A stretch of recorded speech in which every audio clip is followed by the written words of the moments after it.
What's going on, everybody? Welcome back to another video. Hope you're doing well, feeling great, and enjoying freedom. It's a great day to have a great day. It's a great day to talk about and be the builder of some real deal wealth. In today's video, we have to talk about the spot price of silver hitting $61 per troy ounce for the first time in history. But we're also going to be talking about today's Fed rate cut, strong GDP growth, and stance on the labor market and how the stock market and Bitcoin are responding. That's right, ladies and gentlemen. We're bringing back the financial news. We're going to get into it really quick. Just in case you're new, make sure to subscribe for a bunch of videos. Subscribe to my second channel, which is my backup channel for bonus videos. And make sure to follow me on social media at Mykie DYDSS across all platforms. Instagram for some coin photography, TikTok for some little video snippets, and of course X, which is where the party's at, which is where I share all of my thoughts on precious metals, business, stocks, real estate, financial news, memes, AI, the list goes on. All my socials will be linked in the description for your convenience, and I'm also going to be including some Amazon affiliate links in case you need any silver or gold stacking supplies like airtight tubes and capsules, anti-tarnish paper, microscopes, mini lock boxes, stuff like that. Or if you need some camping or prepping supplies, I will also leave some Amazon affiliate links for those as well. Maybe water filtration systems, maybe portable power stations or cooking stoves. The list goes on. All those links will be in the description as well. Okay, so in today's video, man, we got a lot to talk about. We had the FOMC meeting today, or well, technically it was yesterday. Today was the announcement. For those of you who don't have an hour, 2 hours, 3 hours to watch the entire thing and listen to them talk about things in the way that they do, and you'd rather come here for a quick little concise summary, we're going to break it down. We also have to talk about the spot price of silver, currently being, as I film the video at least, at 4:15 p.m. Eastern Standard Time on Wednesday, December 10th, 2025.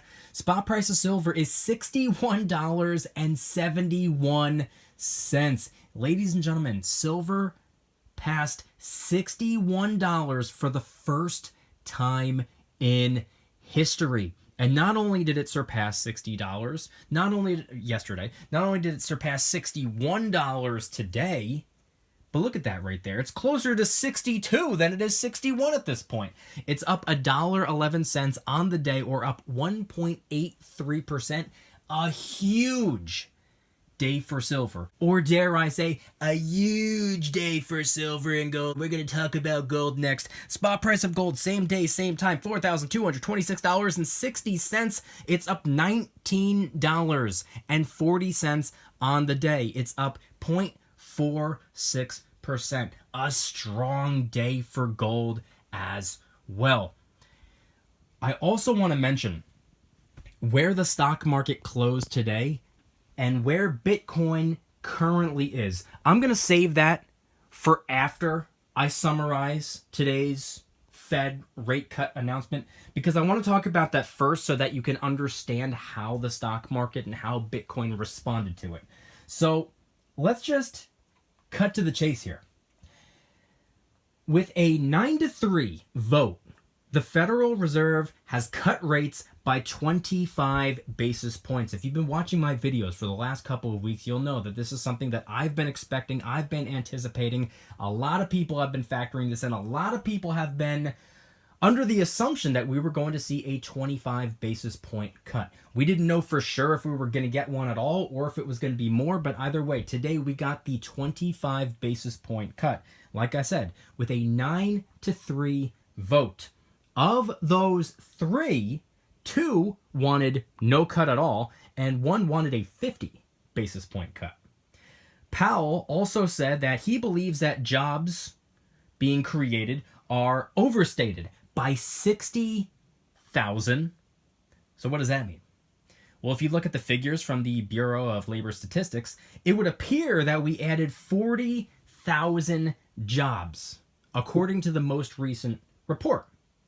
But wait a second. If Powell, or according to Powell, thinking that jobs might be overstated by 60,000, doesn't that mean that that's just the political way of saying that he thinks we're losing 20,000 jobs a month? That's what it seems like to me. That's my stance on it. That's my take on it. That's how I viewed it. That's how I interpreted it. But, side note here, between 2020 and 2023, we did see a wildfire of overhiring. We've gotten countless reports this year and last year that companies would be, quote unquote, trimming the fat.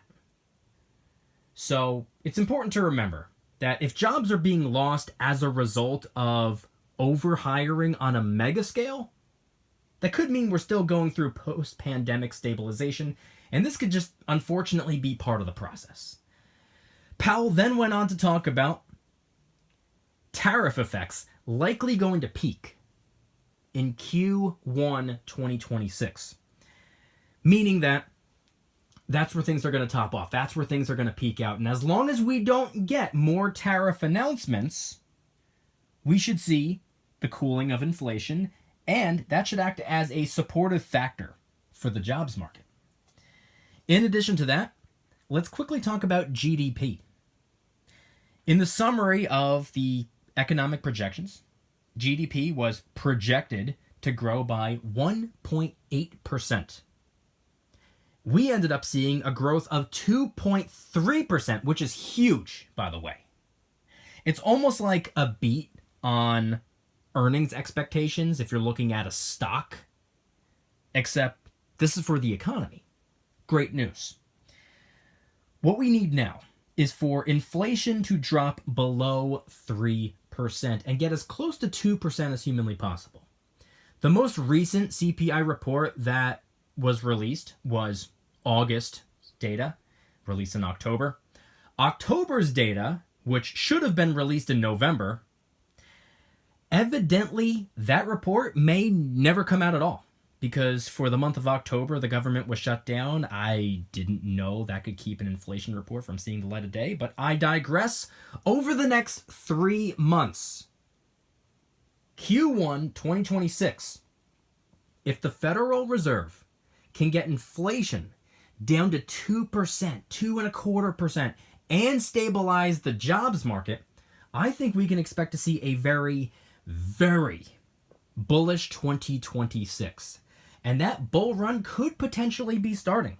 I mean, look at the bull run that silver and gold have been on this entire year. All of 2025, year to date, silver is up 110%. Good Lord, can you imagine that? 110% for silver. And gold is up about 70% year to date. So far, we still have about 3 weeks to go. But it's been a massive year for both silver and gold.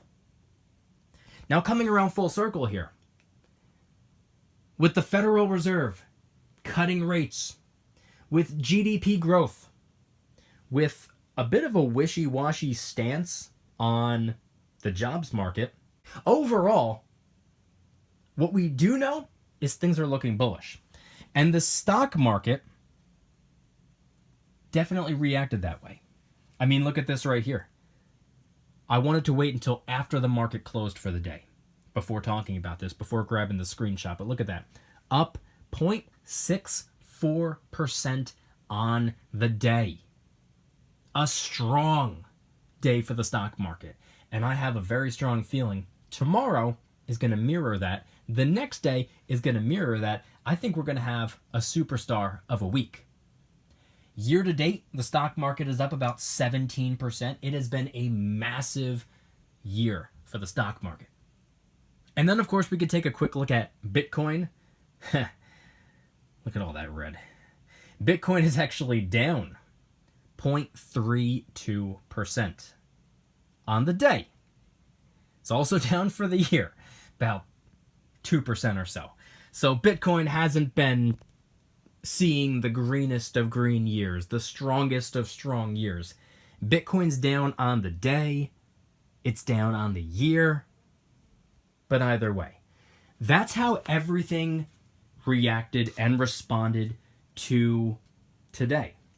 between yesterday and today. Yesterday, the FOMC meeting, and today, the release of the information, the announcing of the data, and the rate cut. Bullish for the economy, bullish for business, stocks, and real estate. I'd love to say bullish for crypto, but according to Bitcoin, evidently not. And what's funny is that what's bullish for business, stocks, real estate, and the economy is a lot of the time, 9 times out of 10, bearish news for silver and gold. But silver said, hold my bar, we're going to the moon, people. We're going to keep on climbing. We're going to keep on moving. We're going to keep the train trucking along. We are going to keep up this momentum. I can't wait to see where silver closes for the entire year. I can't wait to step into January 2026 and take a look at silver's entire 2025 performance, because I'm trying to bite my tongue a little bit here. It's very easy to get excited about year-to-date performance in early to mid-December because there are a couple of weeks left and so many different things could happen between now and then. The markets move like lunatics. But I have a very strong feeling we are going to close the year up over 100%. And that's exciting. Ladies and gentlemen, we're looking at $61 per troy ounce for the first time in history. Just yesterday, we hit $60 an ounce for the first time in history. How long do you think it's going to take for us to move from where we're at right now to $70 per troy ounce? Head on down to the comments and let me know. If you guys like today's video, please hit that like button, subscribe if you're new, subscribe to my second channel, which is my backup channel for even more videos, and make sure to follow me on social media at Mykie DYDSS across all platforms, Instagram for some coin photography, TikTok for some little video snippets, and of course X. X is where the party's at. X is where I share all of my thoughts on precious metals, business, stocks, real estate, financial news, memes, AI, the list goes on. All of my socials will be linked in the description for your convenience, and I will also be including some Amazon affiliate links in case you need any silver or gold stacking supplies like airtight tubes and capsules, anti-tarnish paper, mini lock boxes. The list goes on. Those will be in the description. And if you need any prepping or camping supplies, those will also be linked in the description. Water filters, food dehydrators, portable power stations, cooking stoves, things like that. Amazon affiliate links will be in the description. One more time, I want you guys to head on down to the comments and let me know anything and everything related to today's video topic. Thank you guys so much for watching. See you in the next one. Don't you dare stop smiling. Peace!